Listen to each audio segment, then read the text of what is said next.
Okay, it's red now, so I think we're recording. This is Journeys in Podcasting, and today, a lunchtime edition, we're going to be talking to Dr. Katherine Isbister, author of multiple books. The most recent one, How Games Move Us, Empathy by Design. So we'll be talking about a lot of those themes. And also just going back and forth between game space, and this is an education podcast, so how this relates to designing learning environments as well. So thank you for joining us. And you were just talking about how you grew up in a Montessori school system, and that this actually helps you realize that learning is a much bigger system than just our individual measurements. So how did that bring you into game design? Yeah, I mean, I guess I always saw learning as something active and something to take charge of yourself, and not something to be afraid of, and not something you did in lockstep with others. So I think that's very similar to the best kinds of experiences and explorations in games, right? If we design a game experience well, the person who's playing it is exploring. They can try lots of different things. They're on their own initiative. They can do this with other people. There's no barriers to that.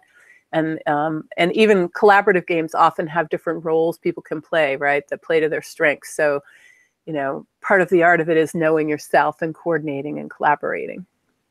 So one of the things you just mentioned as we were getting online was you said that a lot of the data collected about games is very individualized. It's metrics about the self, and very often ignores all of the social interaction that happens around games.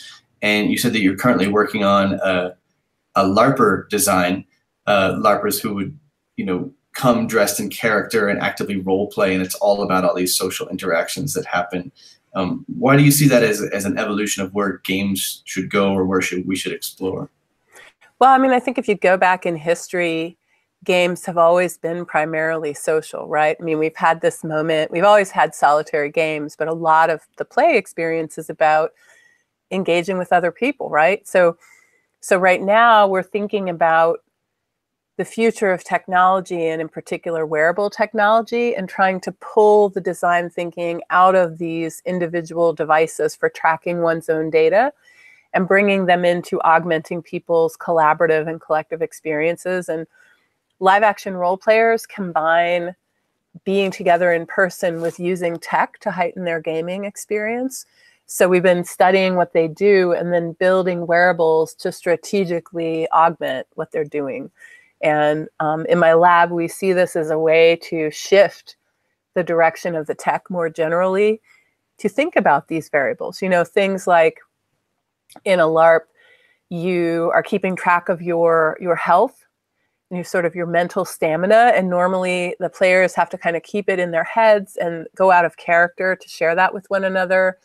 Remember to play act it. But if we have a wearable that signals some of that, it gives everybody a readout, if you will, on what's happening for others, And I don't know if you know Edward Hutchins' work on collective cognition, but he did these really fascinating studies of, for example, navigation on ships, and how the different instruments on the ship helped people to coordinate their activities and what they were doing to have essentially shared knowledge. So what we've been playing with the LARPers is creating shared knowledge in these wearables that helps them play out what they want to play out more effectively and to create more powerful shared experience. Cool. So in the education environment, the way that I feel like we played around with this is to create take something like writing in elementary school, that long, dark tunnel that we just send kids off to explore alone. And yet with technology, we can do things like have multiple projections of what kids are working on, playing across modalities, have more sort of fun, engaging social interactions around all this writing. So you front load a lot of the cognition before they go to actually work with these difficult objectives, whatever. Yeah, that makes a lot of sense. I mean, I think in some sense, texting is like a more rapid form of letter exchanges. If you think of the old fashioned sending letters back and forth, it's kind of beautiful. So I think that's really smart what you're doing. Let's go to some comments you made about, you say that we're still in the early stages of understanding the full range of potential uses that games and VR have for teaching, learning, bonding, and to facilitate social interaction. In Augusto Boal developed this idea of theater the oppressed, of participatory theater methods that I feel like overlap a lot with a lot of the work you're doing with serious games, but with all the social elements combined. The embodied cognition of image theater, for example, the multimodal expression, and most critically, echoing a person you've written about in her game, Train, correctly, Brenda Braithwaite Romero. Yep. He says that the power of a game lies in the ability to bring us closer to the subject, and there's no other medium that has that power. What I feel like you're doing is actually mixing these two worlds of participatory theater and digital gaming. Where have you crossed into theater at all, or is this stuff just happening naturally? Yeah, no, I haven't. I mean, I completely agree with you. I have a colleague who's really cool at UC Irvine. I don't know if you know Josh Tannenbaum's work, but he's great. And he is trained in theater, and he's actually running a class this quarter at Irvine. He just posted on Facebook, which is basically augmenting musical theater with technology. So he's a person who knows a lot more performance theory, who's explicitly linking it. I guess I came to it more from the human-computer interaction tradition and trying to really better understand how do we actually, now that tech is just getting more and more deeply intertwined in people's daily lives, how do we not make that disruptive, right? How do we not take people's attention away from one another? And then through the indie game world, got into these more performative experiences. So, you know, places like Baby Castles, and Kaho Abe was an artist in residence at my lab when I was at NYU, and she's done a lot of really interesting, provocative, co-located gameplay experiences that they're not so much about story. Like, I think of theater as also being tied to taking on different, stronger identities and roles in fantasy play. So that's a new element for us with LARP. But previously, we were more just working with in the moment experiences between people and groups of people that didn't necessarily have narrative behind them, but that got their bodies and their emotions going in different ways together. If that makes sense. It does. When you talk about your experiences creating the game Ya Move, I think you said. You mentioned that the places to prototype and iterate these games is in safe places, in events, in places where people are willing participants. I guess this is one of the rules of game space. You have to be a willing participant, otherwise the space is not the magic circle that Homo Ludens talks about. Yeah. So I think that, you know, working in schools, I feel like this is like prime ground for testing games, just because school's already gamified. It's just done in a very nefarious way called yeah, so true. And so I feel like whatever you can offer that's, you know, approaching these same learning objectives but has this game element to it is going to be a preferred form for a lot of students. So you're going to get a lot more buy-in to the game. I feel like it's a space you can play with maybe a little bit more. What are your experiences trying to move this kind of idea of, we'll get to the second of it, you talk about the need to create more of a critique of games and create more of a gaming literacy. Moving this away from, you know, these safe places like NYU ITP or a Parsons, where people are already immersed in this world, are already willing players. What are your experiences trying to move it into more difficult areas? Well, I remember, so when I was working, so we had a Games for Learning Institute at NYU, and I had made this game with the Kinect. And it was, I don't know if you remember Amy Cuddy's power pose research, like if you take up space, you feel more confident. So we thought, hey, let's take the Kinect and we'll have people practice fractions by expanding a number line. So they'll unconsciously be taking this power pose. So we built this game with the early Kinect, and we wanted to try it out in schools. And I'll never forget this conversation I had with the school. And they basically said, oh, well, I don't think we can get our teachers to have that in the classroom, because once the kids get up and move around, they become very distractible and it's like hard to calm them down. But where you should put it is in physical education, because there's already the facilities and the kind of the expectation that kids are moving around and roughhousing. And I thought, wow, that's so interesting. So So at school, there are these play spaces, and then there are these spaces where you sit still and you're all facing a certain direction, right? And going back to the Montessori thing, when I was a kid, and this is how it was for my daughter too, in Montessori, it's not like that. You know, you sort of have these stations with manipulables and information, and then you just move around freely in the classroom. Then you go to the teacher and have your work checked, right? So it really got me thinking about the socio-spatial configurations rules, you know, and this person was trying to think well with me. They're like, well, where right inroads? What's the Trojan horse? It's physical education, right? Because there are already spaces that allow that sort of play. So I think we'd have better luck. I mean, another thing that's interesting is in Europe, they've been investing in digitally augmented playgrounds. I don't know if you've seen any of this work, but kids aren't going to playgrounds as much anymore. They're on technology. So being very practical, the Europeans are like, well, how can we, you know, make playgrounds more compelling by adding some of this digital material to them? So they've been giving out all this grant money to get technologists to think about, well, how do you create a really cool game on the playground that has like technological elements embedded in the play equipment, but that still has you moving around, right? So it's another little angle. Looking at Chibitronics work with paper circuitry, I think one of the first things that GK did was create these giant wall installations that were interactive with LED lights behind paper. So this is actually something I'm working on right now, is to create sort of hallway installations that perfect. Full body, you know, taking something like the water cycle, like some ideas I pulled just from a UC Davis project where they're playing with augmented reality and the kids simulate rainfall with their fingers, and it actually creates rainfall in the AR. So in these Arduino interactive walls, it would be things like that the kids can full body move around and interact with, but in a kind of a playful way. That this would be like immersing or complementing what's going on in the classroom, but they can also play with these things in the morning in the hallway before they go into class and stuff. There's a really cool simulation that just came out. Let's see if I can find it for you. Chaim Gingold, who worked on Spore for EA. Let's see if I can find this. Oh, Earth Primer. Have you seen this? You might want to see if you can hook up Earth Primer to your input modalities. It's basically a Spore-like simulation of kind of terraforming the Earth, like creating volcanoes and exploring how wind changes things like erosion. And I mean, it's really beautiful too. Very cool. No, something similar that a teacher was working on at Gary Stagger's big maker event over the summer was designing for playground kids.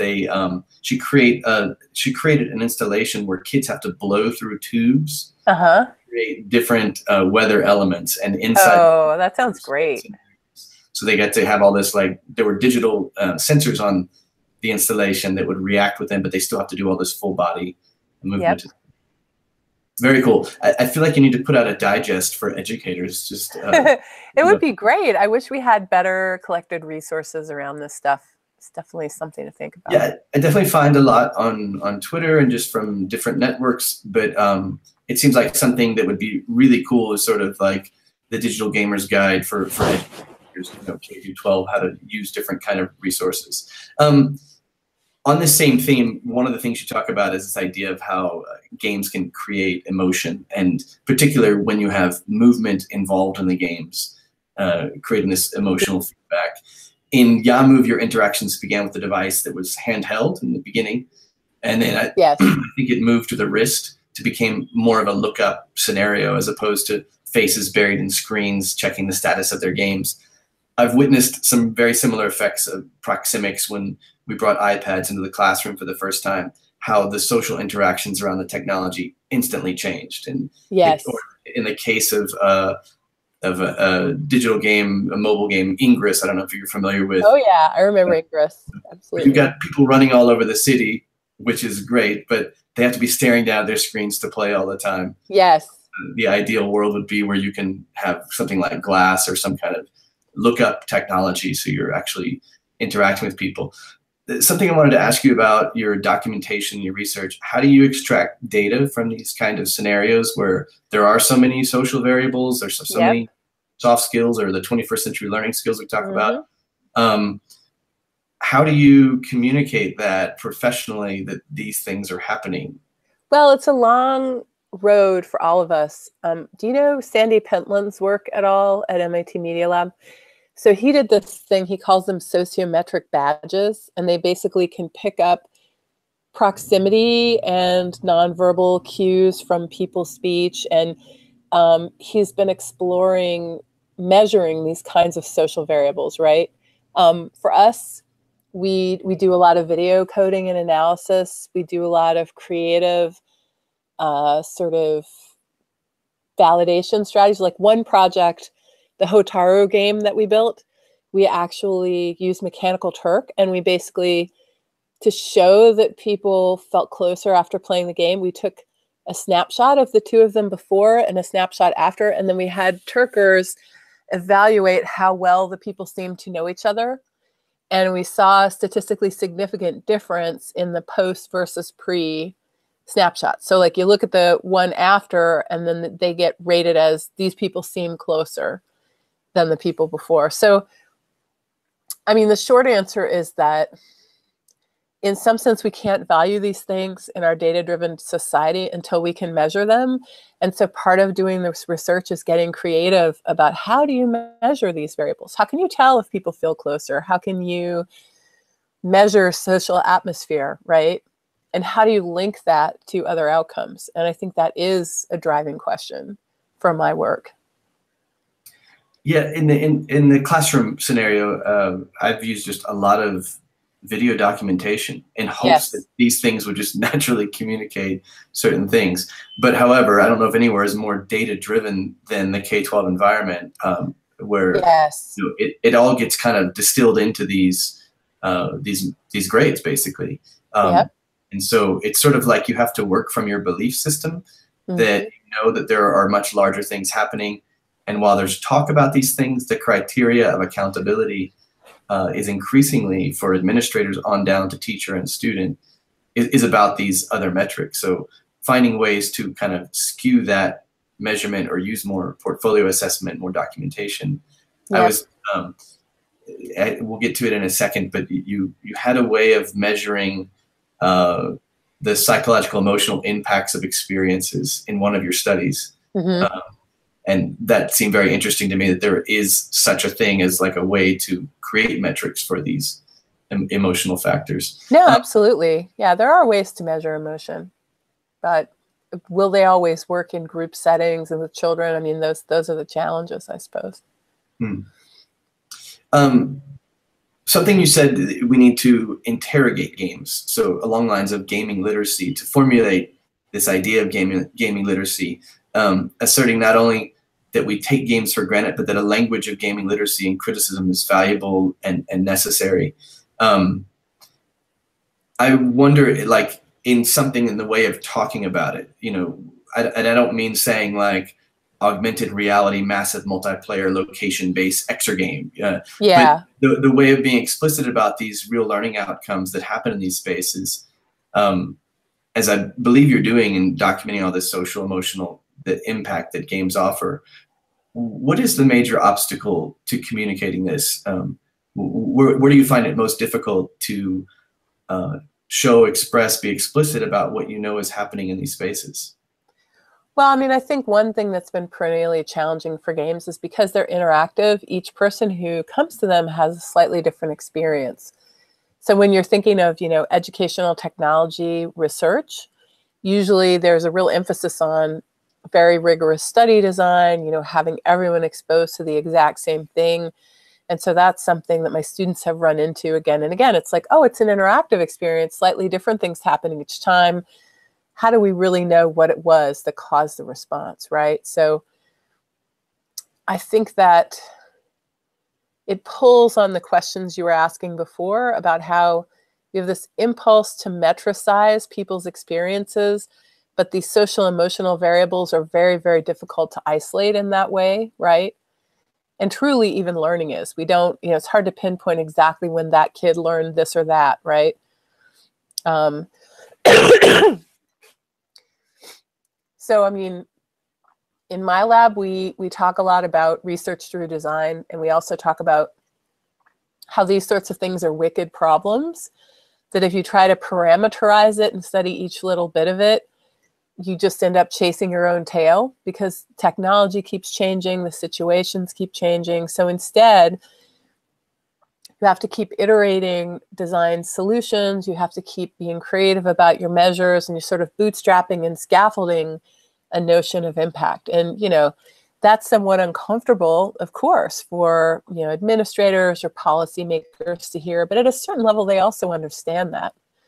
And truly the way these things move is in waves, right? You get a paradigm shift and all of a sudden social emotional learning matters, right? Or computational thinking matters, right? So even in the top-down policy level, it's not like it's all data-driven. It's these trends in thinking, these paradigm shifts in the Kuhnian sense happen. And then, teachers are in dialogue with that, trying to make those things happen on the ground.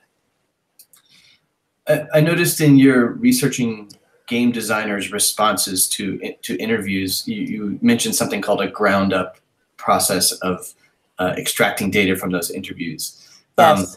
And then I often think and talk about this idea of pivoting teachers between this idea of heuristics of working off of their well-informed intuition, but also the hard data as well, that these things are always a constant flow and balance. In research, do you feel more pressure to come up with these isolated metrics, or do you is there a form of balancing the two within the lab where one, you are extracting these hard data points, but in the second you might have more ethnographic observations or other ways of building consistent patterns that you see? Yeah, well, I mean, I think part of it is at this point, there are rigorous qualitative methods you can use, like grounded theory and conversation analysis, where other researchers who read your paper understand the process you went through to look at those videos or to look at those interviews, right? But I think since computation is with us, it's always really marvelous to gather quantitative data. It's just another kind of set of patterns you can look at and do sense making on, right? So I think of it more as we take a mixed methods approach in my lab. And the core, which is how I was trained in grad school, is what is the research question you have?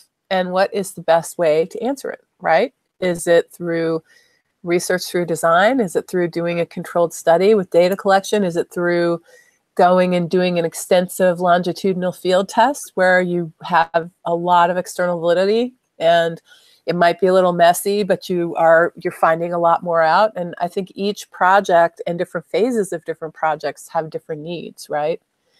So I think of it more as, educating students in how to be good researchers. And then when we prepare a paper, what kind of conference is it for? Like, who's our audience and what do they accept as proof? What kind of evidence are they looking for? Cool. Let me move on to this idea of, this comes from all the fields. This is the Haptic Study. I'm sorry, it just escaped my mind the entire title of the study, but it's pretty fascinating how you're getting biofeedback off of sensors, and the sensors are telling you basically things that you may not be aware of your own body, changes that are so this tool that provides this overlay of biometric and webcam-derived data into the interface, and this is done on the streaming service Twitch, I believe. The overlay provides like visualizations of heart rate, skin conductance, and facial emotion recognition. And it's intended to enhance the spectator experience and improve streamer-spectator connection. Yeah. This is pretty fascinating. Watching the heart rise, skin biodata, and moves rise in a rush, I imagine, in critical points in the game. Is there any work done that you've seen that this can build an empathy between players? Like you can actually see the biometrics of your collaborators in the game. Or, I mean, do you see anyone working on this in the game area where it can become more of a, not just a fishbowl kind of observation of the player, which I see Twitch very much kind of becoming, is everyone just kind of gathers in these chat rooms to watch this one player or a group of players play. Right. Where it might be something like the player themselves might be getting biometric data from the spectators, and it becomes this kind of like communal emotional wave they're all riding. Yeah, no, I haven't seen much work along those lines yet. I think we're going to see it because these tools are getting cheaper and more accessible. One goofy thing we did in my lab, we hacked Pong so theaters could influence things about the game based on their brainwaves. So this was like, and basically if they could shove the paddle on the player so that it made it harder for them to play Pong. So it was like a 2-person Pong game. And then you had 2 spectators who could, you know, try to use their mind control to change what, and it was super fun and just, you know, kind of magical. So, I mean, I think we're only scratching the surface. What happens when you essentially augment people's powers of perception and powers of action with these strange new sensing capacities, right? I mean, if you take a step back from it, it's like having X-ray vision or something. It's basically like being a superhero, right? And that allows for all kinds of interesting exploration and play. The truth is, too, though, that these consumer sensors are still pretty sloppy. So it's hard to get precision, right? So it's really kind of more like a secondary signal. It's not like you can't like find, you know, gameplay to adjust for this because there's just a lot of slop in the signal. So. Yeah, Carnival is coming up in we're in Colombia right now, and in Barranquilla, Carnival is pretty much already in process. And our dream was to create these heart rate sensors that would have LED lights and actually change color as heart rates go up, or pulse with heart rate. Yeah, that would be beautiful. I think the sensors, it's not quite ready yet. Like the technology is not quite there once you start. Well, the medical ones are very. A lot of these sensors are also very sensitive to you moving around. I mean, they've been optimized for these hospital settings where people are sitting very still, or clinical settings. So there's a lot of work to be done to get them really consumer ready to make the kinds of things you and I are dreaming of. But doesn't mean we shouldn't be hacking them together and pushing on that tech. Oh no, and just as a playground alone, I think it's just endless fun. Like the more we can get kids interacting with these sensors and stuff. Absolutely. Making the physical computing thing. You have another study that, of course, talks about this as well. It's like you have a study covering all of the coolest parts of our tech age right now. I want to talk about this kind of 360 spectator sport of all the fields. I'm very new to Twitch. Your research brought me to exploring this environment and just how quickly it's grown in the last 3 to 4 years. Yes. Amazon bought it. Looking at the number of players in China alone, which like is more than the population of many parts of the United States. I mean, it's just overwhelming how quickly it's growing. That's true. You talk about this idea of the insight to spectators concerning the player's emotional state on the same Haptic Study by including a heads-up display, the HUD, that provides biometric and facial detection information in real time, expanding a previous platform. And this is conceived as an additional playful set of information that could increase spectators' engagement, enjoyment, emotional connection to the player streamer. And the intention is to use this instructional model of emotion rather than informational one, focused on creating engaging and flexible dialogue and interaction among streamers and spectators, rather than seeking to adapt and respond to emotion through the changes in the game state. I mentioned that I was at the ITP camp last summer. One of the more fascinating workshops I was in was this idea of creating 360 environments, but in creating masks to go into the 360 environments. The only people that would see the mask are the actual spectators. So then you'd have a display behind the person in the 360 environment, and the spectator kind of watching what's going on. This to me is going back to that idea of Boalian theater, or maybe even something just returning to an older form of participatory, viewing. For example, movie theaters in some places where I grew up, such as Galveston or time I spent in Barranquilla, everyone would yell at the screen the entire time. Yes. Like no one was there for this passive experience of watching the movie. Or maybe returning to Greek theater where there's a call and response relationship between performers and spectators. Well, we need it. I mean, I think we accidentally stripped a lot of that out of our culture over the last 15, 20 years.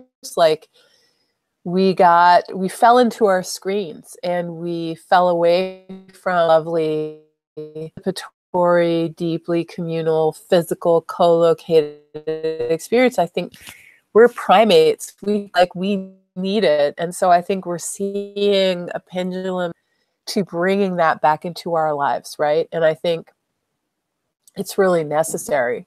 I think I wouldn't be surprised if people look back on this last kind of generation and sort of the rise of depression and anxiety and all kinds of other things and say, oh, that was the era where we really kind of, we got awash in personal technology. And we didn't realize that we were isolating ourselves and kind of not nourishing the social part of us, which is very important, right? So I think, we're just going to only see more of these kinds of experiments. And do you see that happening in like spaces like Twitch where they're, trying to create it more like a sports arena where, I think you mentioned there's 3 ways that Twitch kind of happens. Yeah. Interesting things that I saw was sort of like the sporting event where they have announcers and they have actually players there in live space. Yeah. Well, I think that's kind of recapitulating like televised sports. But I think what is maybe even more interesting is Twitch. It's kind of like Twitch people to have little small communities tuning into their quirky gameplay experience. Like you could be a comedian playing a game, or, you could create an avatar that's funny and they come and they watch, right? So in a way, it's sort of like, having little quartets or singing groups in your living room, on a winter night or something. It's like, oh, I can have this bizarre little live stream and have all these people tuning in who just really enjoy what I'm doing. And it doesn't have, it allows for that kind of mass entertainment. But I think even more interesting is the way that it affords these funny little communities around certain practices. Yeah, like from an educator's standpoint, this idea that it doesn't just have to be gaming. And you mentioned how they're incorporating all these other things like role play or dressing up or, the persona of the person becomes a thing. But I also noticed on Twitch that there's other things going on, like people drawing comic art and they'll just or people, who's the guy that does how to paint? Like that has massive following. He used to do it on TV, Bob something. He'd do these quick TV painting sessions and you'd follow along and you could make a painting. So now he's doing a Twitch channel. Oh, wow. Yeah, so this to me would be kind of like, you could even use that as something like participatory reading night, where a teacher is reading, but as they're reading, they're, people are chiming in and giving them feedback on their read aloud or something like that. Yes. Yeah, it makes me think of the beat poets, and snapping when you like the reading. So going back to this idea of kind of like the fishbowl, I know like Japanese TV, I think you've probably been exposed to it as well because you've lived there, but a lot of the programs, at least when I was watching it, were very much about this like human resilience, like who can hold on to a pole the longest, and they would make a reality show about this thing. Or other, programs just like testing kind of like human limits in certain ways, or often funny ways, but like this seemed to be very popular. And with all of the Twitch going on and the excessive gaming going, players, there was a player who died from too many hours, sitting down. Players that go on these binges for 20 hours at a time, and there's no control on these things. I'm just kind of, what concerns me is this kind of fishbowl effect of pushing people into these extremes and that becoming part of the sport of it all. Well, I think it makes me think of the futurists, right? The futurist manifesto, where they're like, we are machines, we are bold, we go fast,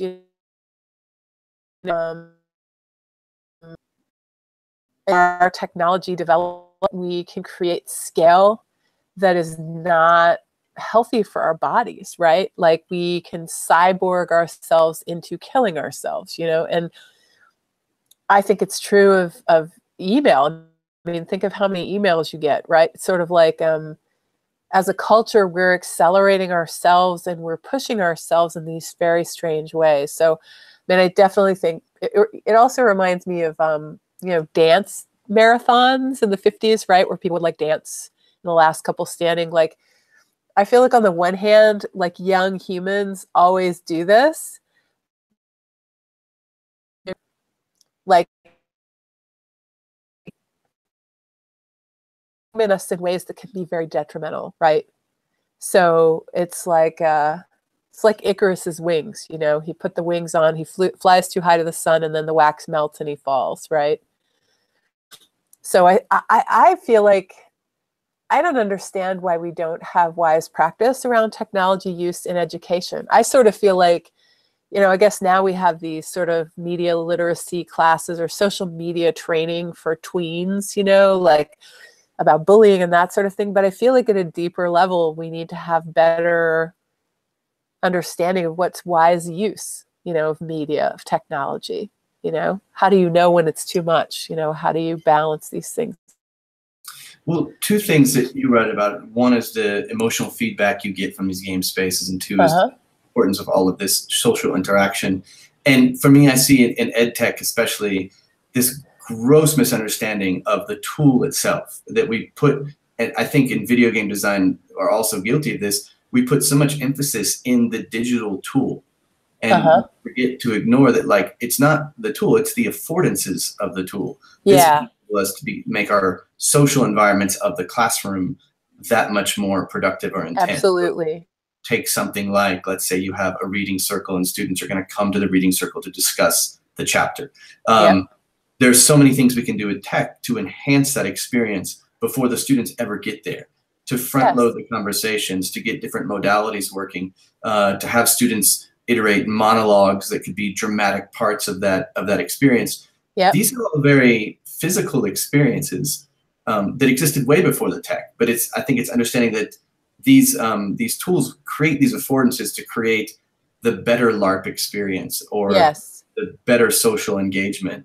But I feel like we're so needled in on how is this tech going to just make things so much more efficient or make me as an individual that much more productive, if that makes sense. Well, we've got a few kind of story tropes around tech, and we slide into them instead of really in a clear-eyed way asking ourselves, how will technology be instrumental in assisting in these goals? You know, we fall in, or as you said, oftentimes technology, the subtext is a kind of corporate McDonald's-like efficiency, right? Or a sort of, you know, panopticon data capture, like, oh, I can know everything about everyone's performance, which is, it's totally a pipe dream. I mean, you know, numbers don't tell you everything about what's going on, but so those narratives get all intertwined. And, you know, there's one story that's told, oh, it'll make your classroom experience better.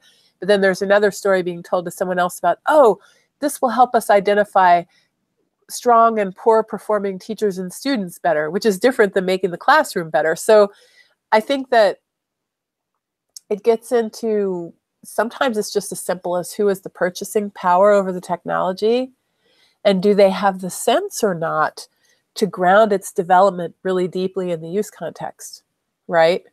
So like back in the day when computers were purchased by the IT department at a company, people complained all the time about their computers, the actual users. They'd be like, ugh, I can't use this software on it. It's not allowed. Like, I can't do this. I can't do that. And then when individuals started purchasing tech, then the tech companies had to adapt what they did to really work for people's needs, you know? So sometimes I think schools suffer from the fact that the purchasing is happening like so high up the food chain in these districts and things.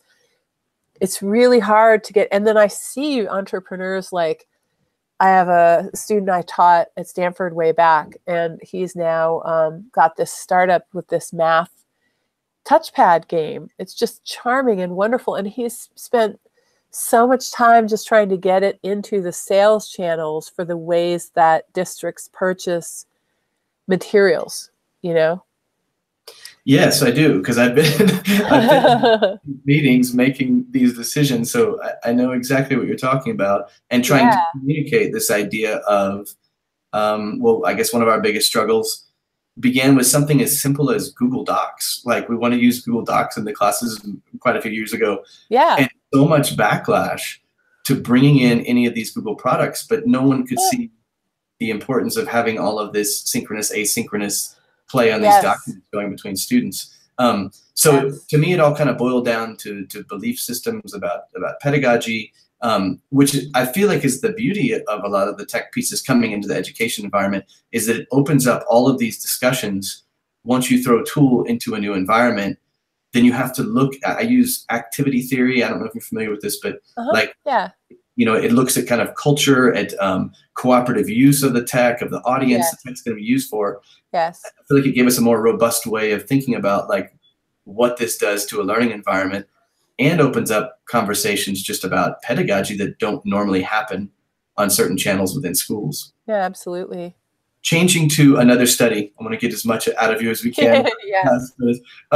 So in another study you wrote about tangibles versus the mouse in a programming environment of, you know, how do kids emotionally and self-identify differently? You talk about growth mindset. How is it different in changing this kind of modal approach to programming? I've used a bit of like block type programming, like but the physical thing seems really fun in the way that like it would sort of create a lower threshold of entry into this. Something that I'd kind of like you to talk about is this idea that you base this on Schoen's notion of practitioners evolving a shared appreciation system. And for discussing it and critiquing work. For those that are not familiar with Schoen, the reflective practitioner, why this? How does this reveal what's going on? Yeah, so I think this is going back to that question of how is design research? Like, how do you really understand if you think of wicked problems, right? Of problems that are big and constantly changing, and it's hard to isolate the variables of them. Building a house is that kind of a problem. You know, custom developing cabinets is that kind of a problem. Over time, as a practitioner, you develop a set of intuitions and a set of principles that allow you to make decisions about whether a particular solution is going to be good or is going to have issues, and what sort of issues it will have. And so when someone is apprenticing in a design or craft world, this is the kind of system they're being initiated into.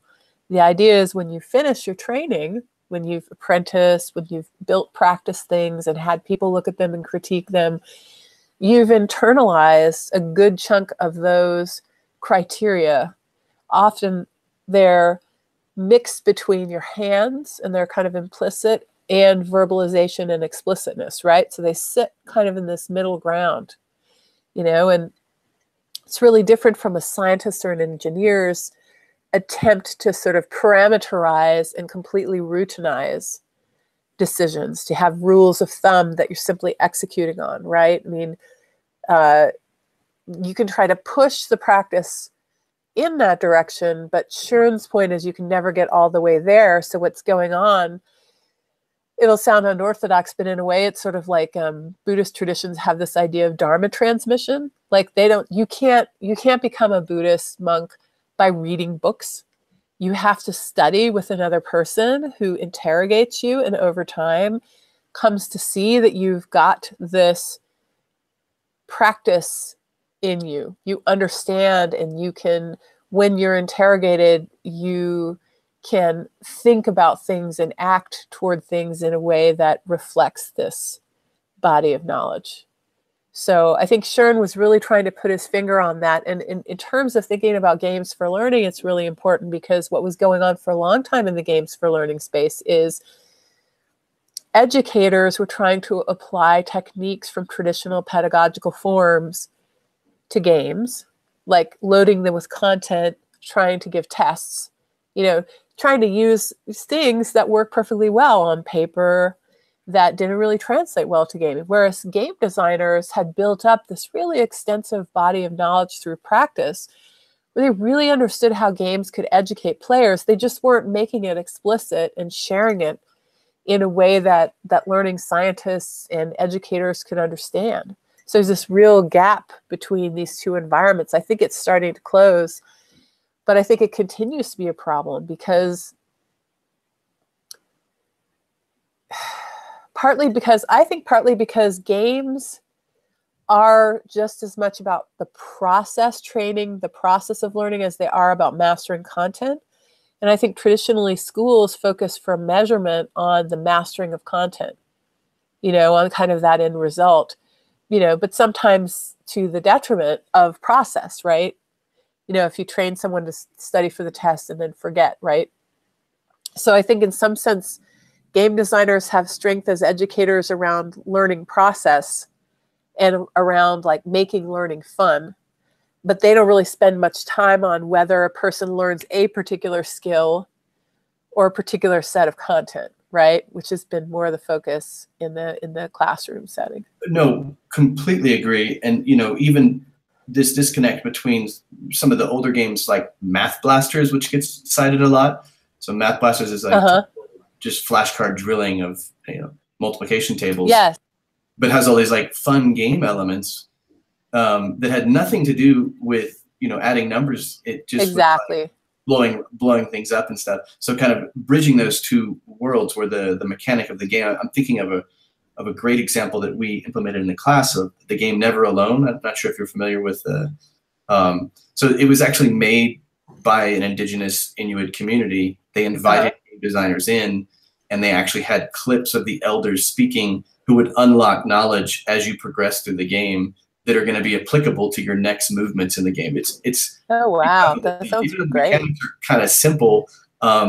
It gave us tons to play with in the classroom, and then we used a lot of what you're talking about, making this participatory experience completely hack the game, where one player would play the game, but then we'd have three people narrating sort of sportscast style of what's happening in the game and trying to extract how it applied to the student created essential questions and stuff.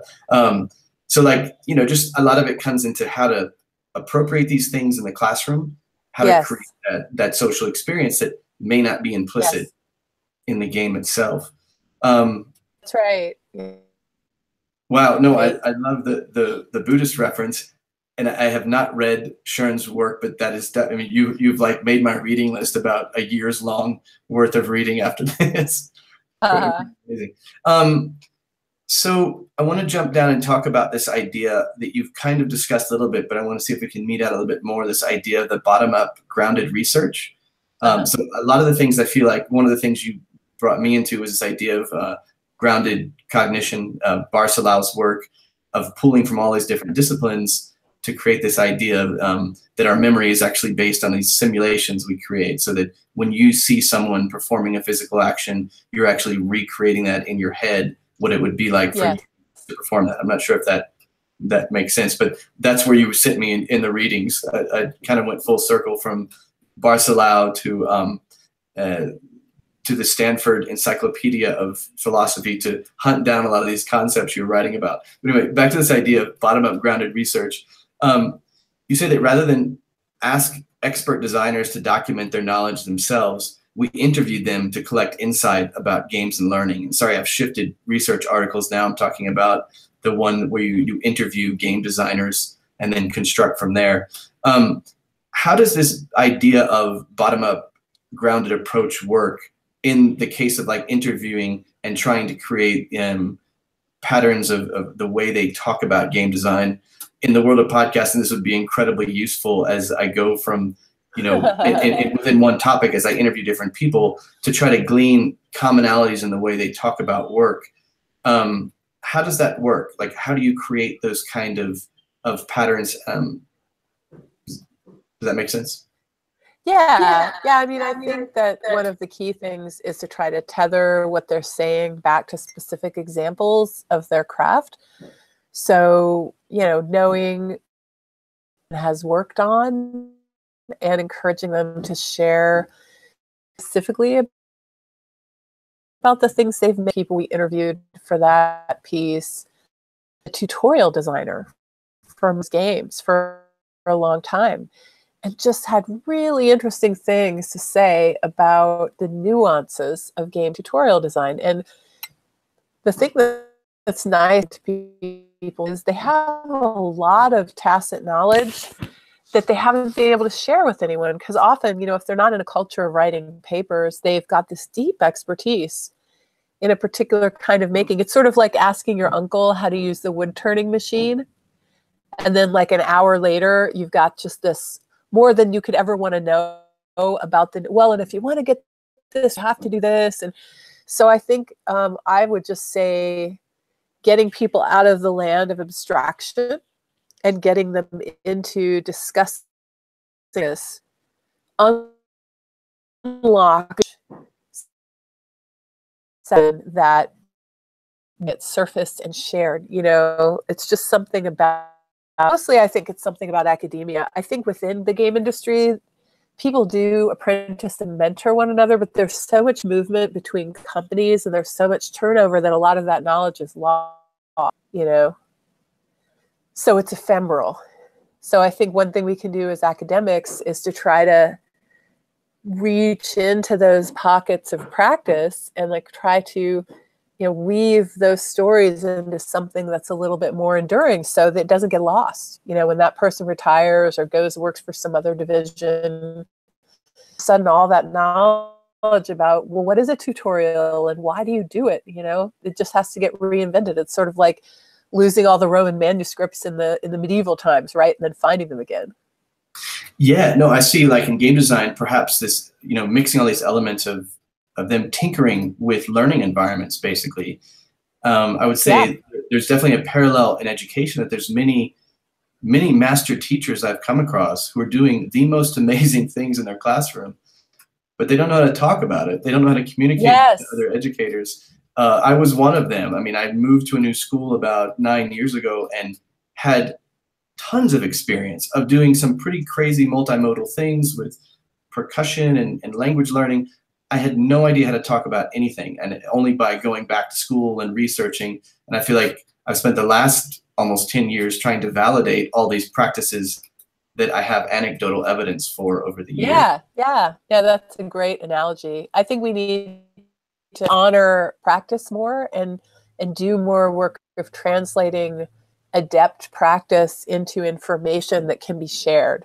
You know, I think that would be really good for all of us. So one thing I'm sort of interested in is creating kind of an ethnographic model for communicating or extracting information about things that are working in schools. And as you talk from students to parents to educators to administrators, they might all have a kind of a different way of talking about these things. Yep. Do you use common questions? Do you engage in Socratic dialogue as they answer?